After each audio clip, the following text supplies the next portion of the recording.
Vous vous attendez peut-être à ce que le développement du symbolisme algébrique ait accompagné et même précédé les progrès mathématiques. Eh bien, pas du tout.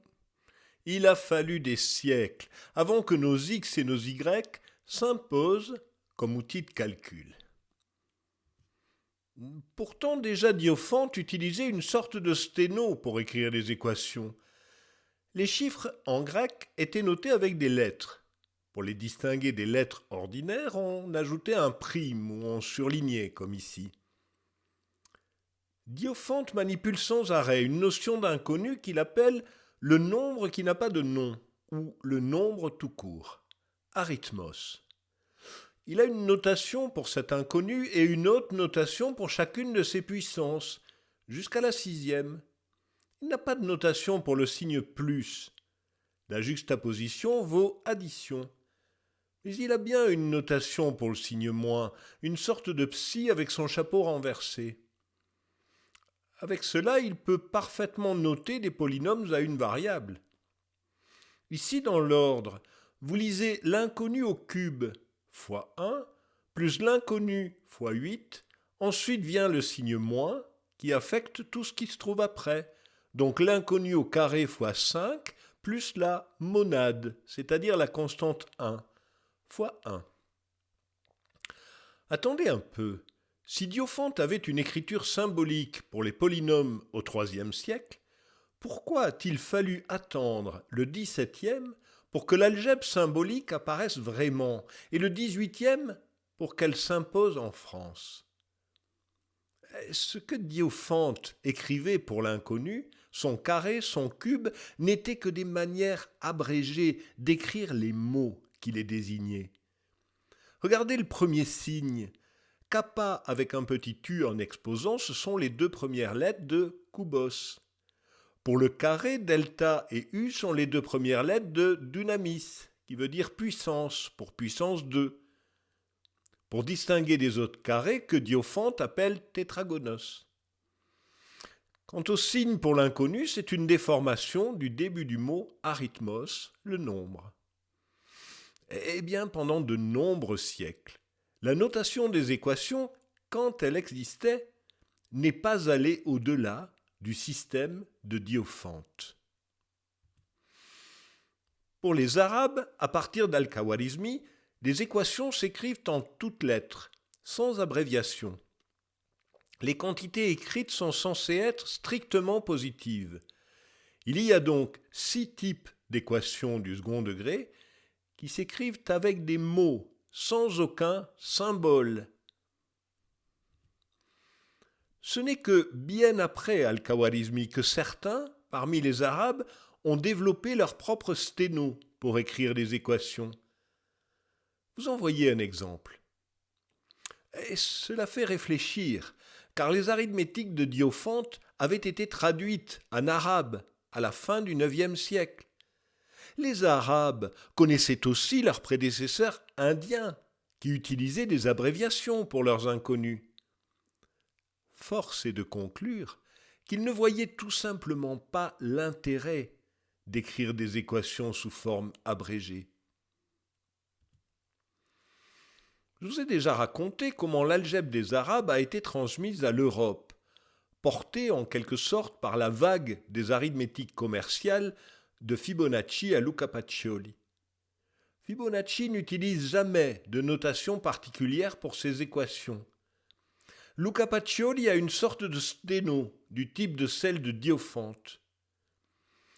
J'ai choisi de vous montrer cet extrait que l'on trouve au début de l'arithmétique d'Étienne de la Roche. Il a largement puisé à 2 sources. Le tripartite en la science des nombres de Nicolas Chuquet et la Summa Arithmetica de Pacioli. Il en fait une sorte de synthèse.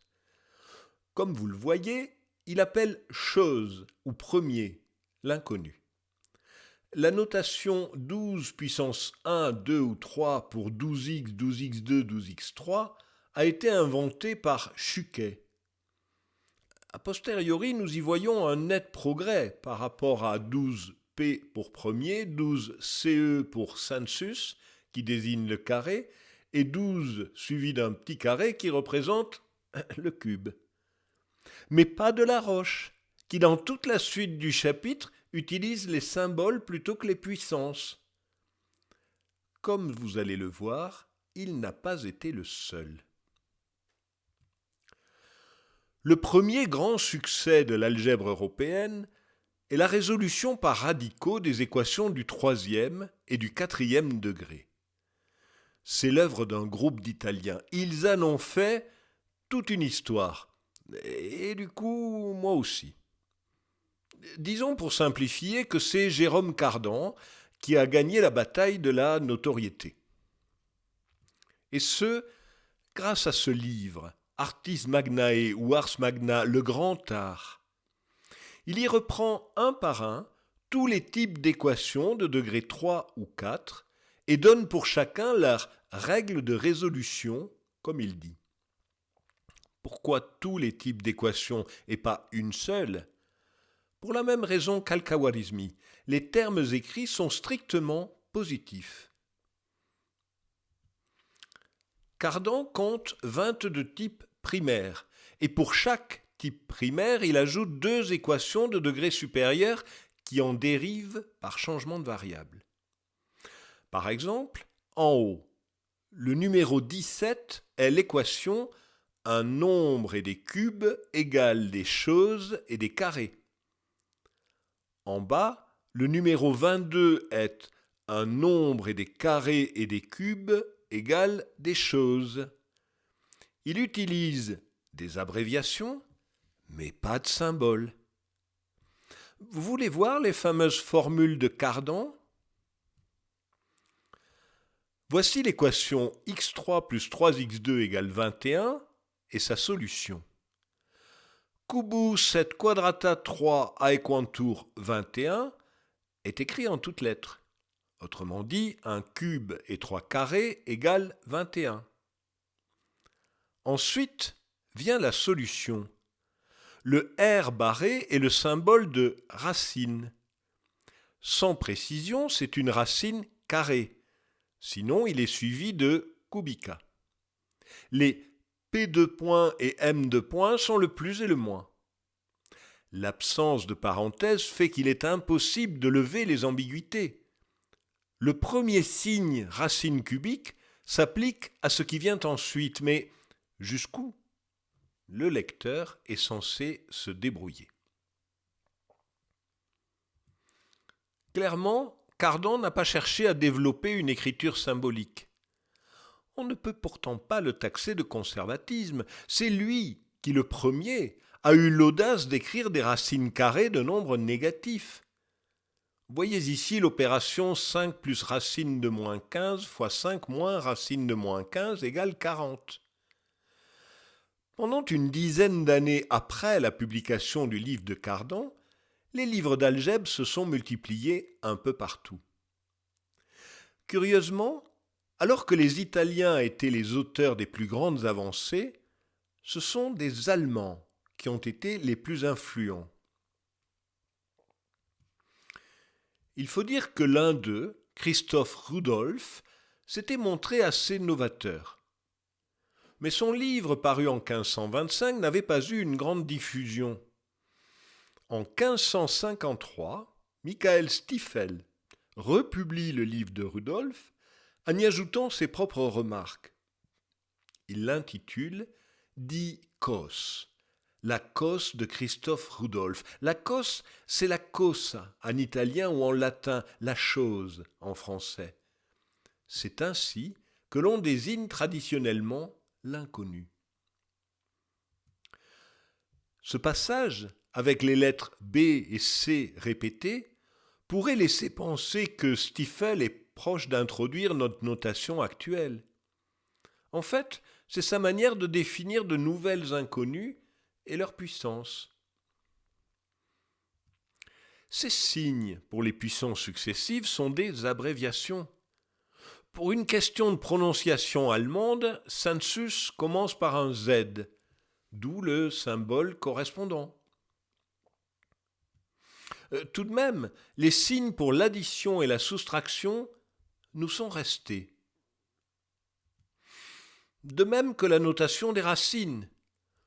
Pour les racines d'ordre supérieur, quand Rudolf propose d'ajouter des petits v devant le signe, Stiefel n'est pas d'accord et propose autre chose. Globalement, à part les symboles pour les puissances, les opérations commencent à devenir plus lisibles pour nous. Regardez ici la soustraction de deux polynômes et remarquez les zéros dans celui du haut. Pourtant, les innovations ne sont pas immédiatement adoptées. Schäuble est un autre mathématicien allemand de la même génération que Rudolf et Stiefel. Lui écrit en latin, à l'ancienne. Et il semble hésitant à noter les racines comme Rudolf. Tantôt il utilise le symbole, tantôt l'abréviation. Le premier livre d'algèbre écrit en anglais est celui d'un Gallois, Robert Record. Il l'intitule « La pierre à aiguiser l'esprit ». Il précise bien qu'il contient la pratique caussique avec la règle des équations. Et de fait, il suit d'assez près les Allemands, jusqu'à adopter les zenzi-zenzi-cubes et les zenzi-cubicubes et les racines correspondantes. Alors que Stiefel et Schäuble restaient prudents sur les degrés de polynômes qu'ils manipulaient, Record n'hésite pas à élever au carré un polynôme de degré 5. Et il se permet une innovation remarquable. Pour éviter, dit-il, la répétition ennuyeuse du mot égal, il propose de dessiner à la place une paire de parallèles. Parce que, dit-il, deux choses ne peuvent pas être plus égales que deux segments parallèles. Eh oui, vous avez bien lu. On écrit et on résout des équations depuis une bonne quarantaine de siècles, mais notre bon vieux signe égal n'a même que 4 siècles et demi. Il est même d'un an plus jeune que le premier livre de mathématiques publié sur le continent américain. Le voici. Le titre annonce un résumé synthétique des comptes d'argent et d'or qui sont nécessaires aux marchands et à toutes sortes de négociants dans les royaumes du Pérou, avec quelques règles relatives à l'arithmétique. Le livre comporte une centaine de pages, dont 79 sont des tables de calcul. La partie mathématique proprement dite fait 24 pages, dont 18 d'arithmétique et 6 d'algèbre. Celle-ci consiste essentiellement en 10 exercices demandant une mise en équation. Ils sont rédigés entièrement en espagnol, sans aucun symbole ni abréviation. Voici le dernier problème. Un homme a 2 fils, dont les âges sont dans une proportion quarte, telle que, en multipliant un quart de l'âge du cadet par un cinquième de l'âge de l'aîné, quadruplant le résultat, prenant la racine et élevant au cube la moitié de cette racine, le résultat sera de 125. Je demande quel est l'âge de chacun. Et dans notre vieille France, que se passait-il autour de 1550 ? Le roi Henri II était sur le trône. Henri II est celui qui est mort d'avoir pris un éclat de lance dans l'œil au cours d'une joute, comme au Moyen-Âge. Et ça, pour un roi de la Renaissance qui se voulait progressiste, c'est plutôt paradoxal. La reine, c'est Catherine de Médicis, la mère des 3 rois suivants. Elle a bien été obligée de supporter la favorite de son roi de mari. Diane de Poitiers, elle n'a plus l'air très jeune sur cette gravure, et pour cause, elle avait 20 ans de plus que le roi. Et c'est vous dire à quel point la mode était à la galanterie. Justement, un jeune poète incarne la galanterie plus que tout autre avant lui. Ronsard. Voici celle qui lui inspire ses premiers livres de poèmes, représentés plutôt dénudés en frontispice. Mais si, vous la connaissez.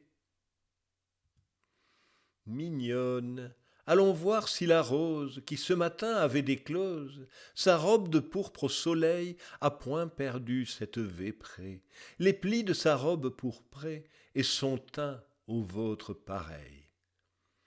Ah, c'était bien la moindre des choses qu'on donne le nom de Ronsard à une rose. Vous connaissez aussi Joachim du Bellay. Heureux qui comme Ulysse a fait un beau voyage, ou comme celui-là qui conquit la toison, et puis est retourné, plein d'usage et raison, vivre entre ses parents le reste de son âge. Eh bien, Ronsard et du Bellay étaient deux grands amis. Ensemble, ils ont fondé la Pléiade, un groupe de jeunes auteurs qui voulaient promouvoir la littérature et surtout la poésie en français. Mais ils n'étaient pas seuls. Un autre poète était leur ami. Il se faisait appeler Jacques Pelletier du Mans, parce qu'il était né au Mans, mais il n'était pas noble. Ce Jacques Pelletier n'était pas seulement poète, il gagnait sa vie comme médecin, mais il a aussi écrit sur la philosophie, la grammaire et sur les mathématiques. La grande affaire de sa vie, c'était la réforme de l'orthographe. Il avait créé son propre système et l'utilisait dans ses livres. Les E muets étaient barrés, le son AN était écrit AN. Bref, vous voyez ici ce que ça donnait. Et il vous dit ce qu'il pense de l'algèbre.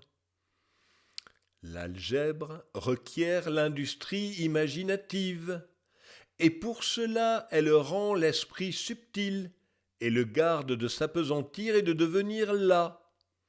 Et par cet exercice, les choses qui des fois semblent être difficiles et quasi impossibles à vider se trouvent évidemment aisées. On s'attendrait à ce qu'un réformateur aussi hardi aille jusqu'au bout de sa logique et réforme aussi l'écriture des mathématiques. Eh bien, pas du tout. Il conserve les notations de ses prédécesseurs et il se permet juste de remplacer le Z des Allemands pour le carré par un C cédille qui débute le mot census dans son orthographe. Quant aux équations et leurs solutions, il préfère tout écrire en français. Voici la solution générale d'une équation du second degré. Premièrement, prenez la moitié du nombre des racines et mettez-la à part, avec son signe de plus ou de moins. Le nombre des racines pour nous c'est b, donc il calcule b sur 2. Secondement, carrez cette moitié, b2 sur 4, et ajoutez le carré au nombre absolu. Le nombre absolu c'est notre moins c, et comme a est égal à 1, il a calculé b2 sur 4 moins ac. Tiercement, tirez la racine du provenant de l'addition ou soustraction et ajoutez cette racine à la moitié mise à part. Et il a donc calculé b sur 2 plus racine de b2 sur 4 moins ac. Le compte y est. Le moins qu'on puisse dire, c'est que Jacques Pelletier n'a pas été suivi, même de ses contemporains. Voici la somme de deux polynômes chez Jean Bouthéot ou Borel en 1559. La racine est notée par un rho, le carré par un losange et le cube justement par un petit cube en perspective, ce qui est tout de même plus cohérent que le carré chez Delaroche. Pierre de la Ramée est un autre touche-à-tout de la Renaissance française. Il a commencé, comme philosophe, par s'opposer vigoureusement à l'aristotélisme. Il s'est mis ensuite à enseigner les mathématiques et a fait beaucoup pour leur promotion à l'Université de Paris. Ses prises de position vigoureuses lui avaient valu de nombreux ennemis. Et comme il avait eu la mauvaise idée de se convertir au protestantisme, il n'a pas survécu à la Saint-Barthélemy. Sur le plan mathématique, à part qu'il écrit en latin, université oblige, il est plutôt raisonnable. Il oublie les signes kabbalistiques pour ne noter que des abréviations. Q pour carré, C pour cube, BQ pour bicarré. Il garde les signes plus et moins de Rudolph. Du coup, son produit de deux polynômes en serait presque compréhensible. Et maintenant, regardez ce que l'on trouve dans la Mathesis Universalis de Wallis, un siècle plus tard. C'est un tableau des désignations des différentes puissances, suivi de 5 systèmes différents de notation. Le nôtre, paru 20 ans auparavant dans la géométrie de Descartes, n'est que le 5e, et il n'était pas encore évident qu'il prévaudrait. Tenez, voici pour finir le début d'une ode de Ronsard dédiée à son ami Pelletier. Quand je serai si heureux de choisir maîtresse selon mon désir, mon Pelletier, je te veux dire laquelle je voudrais élire pour la servir constant à son plaisir.